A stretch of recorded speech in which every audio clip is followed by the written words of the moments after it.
Salut, c'est Toyako, bienvenue sur ma chaîne et j'espère que tu vas bien. Comme tu l'as vu dans le titre, aujourd'hui, pas de présentation de manga, pas de présentation de personnages. On va parler d'un sujet qui fait quand même parler la commu manga et anime, le fanservice. Avant de commencer la vidéo, je te laisse mettre un pouce et t'abonner si c'est pas déjà fait. Alors, pour commencer, qu'est-ce que c'est que le fanservice? Alors, c'est tout simplement le fait de donner au public ce qu'il veut. Donc là, c'est une définition très vaste.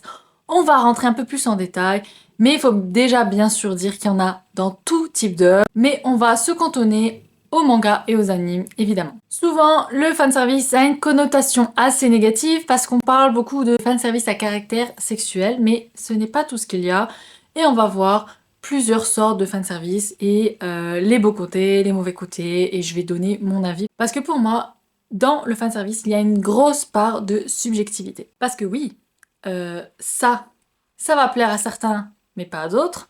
Ça, c'est pareil. Ça, toujours pareil. Et ça, pareil. Dans tous les cas, c'est du fanservice. On en a d'autres cas, par exemple, on va prendre les films d'animation. Alors je parle pas des Ghibli, hein. Je parle plus des films sur les licences, les grosses licences, genre One Piece, My Hero. Pas les films comme Demon Slayer ou JJK qui adaptent déjà du contenu, enfin qui adaptent du contenu manga, mais plus les films Stampede, des choses comme ça qui sont canons, mais voilà, c'est hors manga. C'est rempli de fanservice, hein, les trucs comme ça, hein. La scène où Luffy, il éclate l'Eternal Post, la scène avec Ace et Sabo super stylé à la fin. Voilà, ça, cette scène, on voit pas Ace, c'est pas grave, ça change rien, mais ça fait kiffer les fans. On est là, on est content, on a eu notre petit truc, ça fait kiffer. Mais est-ce qu'il y avait vraiment besoin de ça pour l'histoire?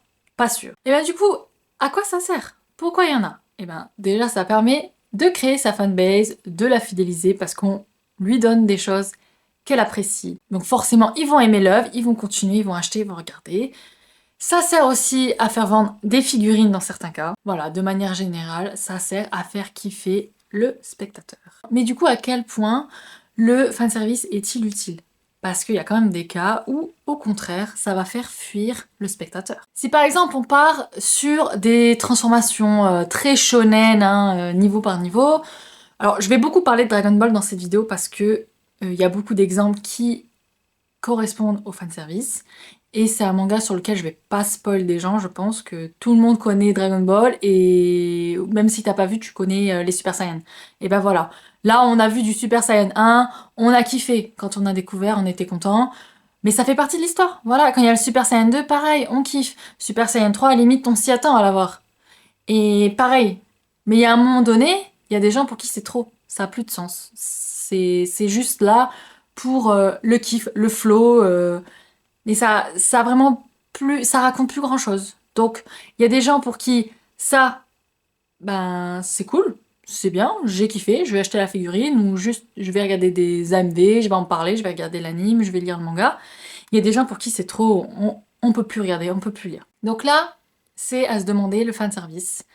À quel point il est bien, quelle est la limite, est-ce qu'il est vraiment utile dans ces cas-là par exemple. Et c'est pour ça que le fanservice pour moi est très subjectif en fait. Après on a des choses qui le sont un peu moins. Moi je trouve que par exemple faire des refs dans des mangas, par exemple dans Dan Da Dan, il y a un mec qui essaye de faire genre un Kamehameha, ça va faire rire tous les lecteurs. On a la ref, ça n'a pas vraiment d'importance dans l'histoire. Ça fait une petite image, un petit screen à faire à envoyer, ça fait kiffer. Les fans qui connaissent pas Dan Dan Dan, et ben peut-être qu'ils vont se mettre à lire parce que bah, ça a l'air sympa, c'est rigolo, ça parle de trucs que je connais, pourquoi pas. Pareil dans JJK quand on voit du IQ, quand on voit, je sais pas, ils font même des refs à d'autres films. Bon là on est hors manga, mais pareil, ça fait des petites refs, ça fait plaisir aux fans. Et ceux qui connaissent pas, bah tant pis, ça change pas le cours de l'histoire, on va pas ne pas comprendre la scène. Donc là, pour le coup, ce genre de fanservice, je trouve que ça dérange personne. Ça fait, voilà, ça fait plaisir aux fans, ça fait rire, ça fait sourire, mais ça ne dégrade pas le contenu de l'histoire. Ça, pour moi, c'est des bonnes petites choses qui peuvent être dans l'histoire. Bon là, on était dans les sujets un peu cool, mais après, il y a quand même deux types de fanservice qui, je trouve, là, scindent vraiment les communes en deux. Donc, dans un premier cas, on va avoir tout ce qui est ressusciter les personnages qui sont déjà morts. Bon, toujours on va parler de Dragon Ball parce que c'est ce qu'il y a de plus simple, sans spoil. Personnellement, moi ça me dérange pas, surtout que là c'est un peu le but de l'histoire quoi. Avec les Dragon Ball, on ressuscite des gens. Là, moi ça me dérange pas, mais je peux comprendre qu'il y a des gens qui, voir Krillin ou Goku se faire ressusciter pour la troisième fois, eh ben, ils en ont ras-le-bol, ils trouvent que c'est trop facile. Soit, c'est possible.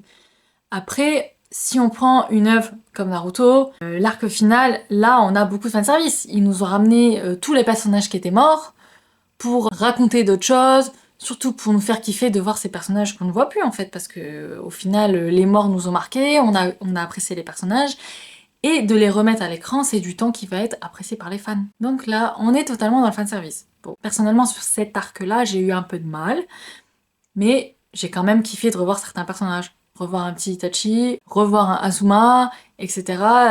Ça fait quand même son petit effet, on est d'accord. Mais après, je sais qu'un manga comme One Piece, par exemple, je ne vais pas spoil, je ne vais pas donner de détails, mais je sais qu'il y a des petites choses qui ne plaisent pas aux gens, parce que là, on est plus dans je fais une fausse mort, mais le personnage, en fait, je le fais revenir plus tard. L'auteur, il est contre le fait de tuer des personnages et de les ressusciter. Mais des fois, il nous fait semblant d'avoir tué quelqu'un et en fait, il était pas mort et il revient. Bon, je comprends que ça dérange, surtout que des fois, il le fait pour des randoms, donc à quoi ça sert? Mais bon, j'avoue que si un jour il ressuscite quelqu'un, là, par contre, ça va pas le faire Oda. Mais il le fera jamais, normalement. Et à l'inverse, ce qu'un auteur peut faire pour redonner du temps de présence à un personnage qu'il a apprécié, c'est de le mettre dans des flashbacks. On a le cas dans One Piece, on a le cas, par exemple, dans Frieren. Frieren, Himmel qui meurt à l'épisode 1 ou 2, et ben en fait toute l'histoire après on voit des flashbacks de lui et ça fait kiffer parce que c'est un personnage qu'on apprécie au fur et à mesure, mais là c'est carrément le but de l'histoire, c'est de le découvrir sous ce format-là. Et voilà, c'est pour dire qu'il y a quand même d'autres façons de remontrer un personnage qui n'est plus vivant, sans que ce soit sans que ça touche au sens de l'histoire en fait. Mais bon voilà, après, hein, si on revient sur des délires de Dragon Ball, des personnages qui ressuscitent à tous les arcs, je peux comprendre qu'il y a des gens qui aiment pas forcément ça. Moi ça m'a jamais dérangé, mais c'est parce que j'ai connu Dragon Ball il y a très longtemps. Donc je peux moins bien juger. Mais une fois de plus, subjectivité. Et ensuite, on va avoir l'ultime sujet du fanservice, c'est bien sûr la nudité. Alors, donc on va surtout parler de nudité et de personnages féminins. Je suis d'accord qu'il y en a sur des personnages masculins, mais en général, c'est beaucoup moins random. Ça va être plus, je suis en train de combattre, mon vêtement est brûlé et déchiré, et au final, je fais kiffer tous les publics, sans distinction de genre ou d'attraction romantique, etc. Alors que le fanservice sur les personnages féminins, je trouve ça vraiment gênant.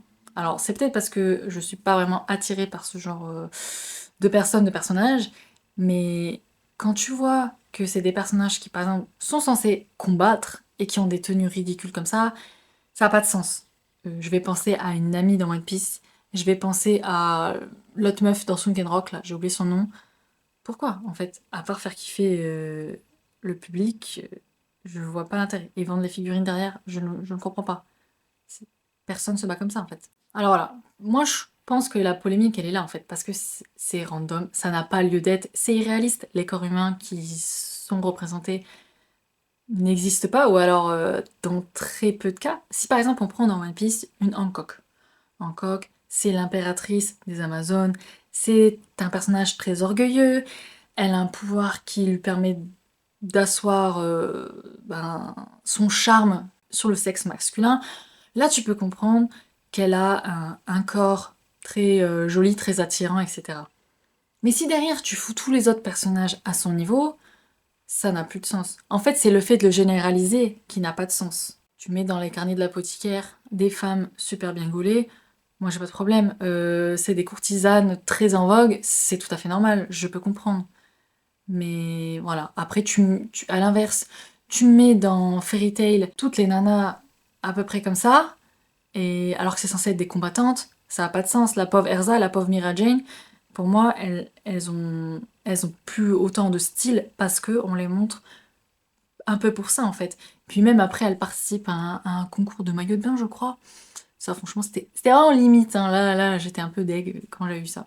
Et du coup, d'une manière générale, ça donne quand même un peu ce modèle, ce standard de la femme que les filles devraient prendre en exemple alors, et qui mettent un niveau assez élevé dans la tête de certaines personnes. C'est pareil avec les harems, hein, tous les mangas, les animes style harem.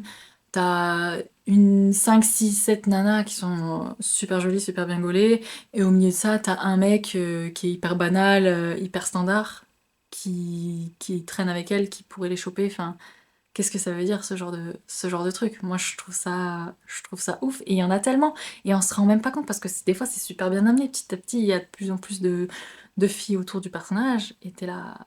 Putain ouais, maintenant je m'en rends compte en fait. Mais il y a quand même pire que tout ça, c'est quand même le fanservice à caractère sexuel avec des personnages mineurs. Alors là, ça c'est le truc le plus ouf, je trouve. C'est terrible et dans certains cas inacceptable, je pense. Alors du coup, là je vais pas montrer d'image parce que je ne veux pas du tout soutenir ce genre de choses, donc forcément je vais juste en parler, ou alors je mettrai juste les visages des personnages, on verra. Mais par exemple une Rebecca de One Piece, donc là je crois qu'elle avait genre 16 piges à l'arc Dressrosa, c'est une guerrière et il la fout dans une tenue comme ça, c'est pas possible. Alors il y a peut-être des gens qui vont dire oui mais justement on l'a forcée à être comme ça pour la ridiculiser, mais le problème avec ça c'est que c'est une excuse en fait, c'est une excuse pour se permettre de montrer des choses pas saines, pas correctes en fait. C'est pareil avec Made in Abyss. Made in Abyss, c'est encore pire. Là, c'est des gosses de 12 ans. Ceux pour qui ça va pas déranger certaines scènes de l'animé, je vous invite à regarder sous les covers du manga. Voilà. No Game No Life, pareil, une gamine de 11-12 ans qu'on montre parfois nue, et puis avec des relations très bizarres avec son frère, mais ça, c'est pas possible. Un truc comme ça, c'est pas possible. Comment ça peut marcher en Occident? Je comprends pas que ça soit si connu que ça. Après, bon, dans Bleach avec Orihime, ça, est-ce qu'il y avait besoin de rendre le personnage comme ça? Parce que du coup, ça l'a réduit des fois un peu à ça, c'est dommage, alors qu'il y avait quand même des choses intéressantes sur le personnage, mais des fois, quand tu vois ça, bah tu vois que ça, en fait. Enfin, c'est pas que tu vois que ça, mais t'as l'impression que le personnage, il a été écrit pour ça, et c'est dommage. À l'inverse, un Naruto qui, bon, j'avoue, l'écriture de ce personnage féminin, c'est pas ce qu'il y a de mieux dans le manga, mais pour le coup, il n'y a pas de fanservice sur les personnages féminins. Ah, il y en a deux. On a Tsunade, une cinquantenaire qui a fait tout ce qu'elle pouvait pour être le plus jolie, le plus attrayante possible. Elle se fait un peu vanner là-dessus, on remarque sa poitrine voluptueuse. Là, il n'y a pas de problème, ça marche. On a l'autre meuf, je crois, du village du Raikage, là, je sais plus comment elle s'appelle. Je mettrai une image d'elle. Elle, pareil, mais constamment, il y a des vannes sur elle, elle a mal au dos, tout ça. Donc là, ça me dérange pas parce qu'on le montre du doigt, on en parle. Alors que quand tu fais une généralité de tous les personnages, tu les mets comme ça, on a l'impression que c'est normal. Alors que non, ça ne l'est pas. Ça ne l'est pas. C'est ça la petite différence que j'aimerais mettre un peu à la lumière. Il y a des mangas qui ne mettent pas du tout de ce genre de fanservice et qui ont pourtant super bien marché. Je pense à SNK. SNK, franchement, il n'y a pas un personnage comme ça. Le seul fanservice qu'on a eu, c'était les abdos de Mikasa. Et c'est pas la norme, hein. C'est loin d'être la norme dans le fanservice sur les personnages féminins. On a Gintama, on a du JJK. Alors JJK, j'avoue, dans le film Zéro, les animateurs sont un peu lâchés avec Maki sur une scène, mais c'est tout. À la base, le manga, il est pas là pour ça, il n'y a pas de ça. Et il marche très bien. Donc faut pas dire que c'est qu'on a besoin que de ça pour faire marcher. Sinon ça veut dire que tu fais un peu de la merde, quoi. T'essayes de vendre ton manga avec ça, en fait. Après, des fois, le problème, le manga, il est correct, mais ces animateurs, ils sont plaisir. Hein. Bon, déjà, on sait bien que la Toei sur One Piece, il slash encore plus que l'auteur. Hein. Mais après, il y a par exemple My Hero. Dans My Hero Academia, Uraraka, et il y avait un autre personnage féminin, je sais plus comment elle s'appelle, celle du trio, là. Mais il y a des plans de My Hero où c'est super choquant, la différence qu'ils ont fait entre le manga et l'anime. Dans le manga, elle est un peu rondouillette et dans l'anime, elle est plus fine et en plus, on voit un peu plus son ventre et tout ça. Je trouvais que c'était franchement abusé, surtout qu'elle a genre 15-16 ans. Enfin, quel est l'intérêt de faire ça? Après, je pense qu'il y a encore plein d'autres exemples, hein. Bien sûr, je vais pas pouvoir tout lister. J'ai pris des œuvres un peu connues et des exemples qui, moi, m'ont parlé de fanservice. Il y a sûrement d'autres types de fanservice qui ont pu vous choquer ou que vous appréciez tout simplement. Hein. Mais en tout cas, c'est quelque chose qui permet de faire vivre une œuvre, ça c'est indéniable. Et la frontière entre ce qui est du fanservice et ce qui ne l'est pas est plutôt assez floue et c'est normal, c'est d'autant plus vrai parce que il y a cette part de subjectivité Mais moi je trouve qu'il y a quand même des choses qui sont très limites et certaines qui pourraient carrément être évitées, comme je l'ai mentionné plus tôt. Et après, je trouve aussi que la commu, elle évolue vachement par rapport à ce sujet-là, surtout en Occident, mais bon, le problème c'est que c'est au Japon qui décide ces choses-là, c'est eux qui écrivent les mangas, et eux ils ont pas trop le même regard là-dessus. Ils sont moins choqués en fait de tout ça, je pense. C'est peut-être plus dans leur culture, il y a des choses qui sont moins condamnables que nous, on trouve abjectes. En Occident, il y a eu de la censure sur certaines choses. Par exemple, il y a une société américaine qui avait vachement censuré One Piece, qui s'appelait 4Kids, je crois. Alors, il y avait vraiment des trucs abusés sur tout ce qui était armes, alcool, cigarettes, etc. Et dont le fanservice un peu sur les personnages féminins, par exemple.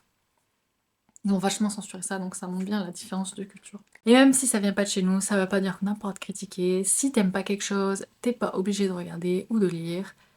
C'est pas parce que tout le monde dit que c'est bien que toi t'es obligé de trouver ça bien. Et moi je trouve que c'est bien d'avoir un petit peu de conscience, même pour de la lecture ou du visionnage, c'est toujours bien. Ah voilà, maintenant je te laisse me faire un petit retour en commentaire, me dire ce que tu penses de ce sujet-là. N'hésite pas à donner des exemples. Et si tu spoil, n'hésite surtout pas à mettre un petit warning. C'était une vidéo un peu courte, j'espère que ça t'a quand même plu. Ah, c'était le week-end de l'Ascension, hein. J'avais de la famille à la maison, j'ai pas eu le temps de faire un gros sujet. J'espère que quand même ça t'a plu, je tenais à parler de ce sujet. Sur ce, je te laisse et je te dis ciao!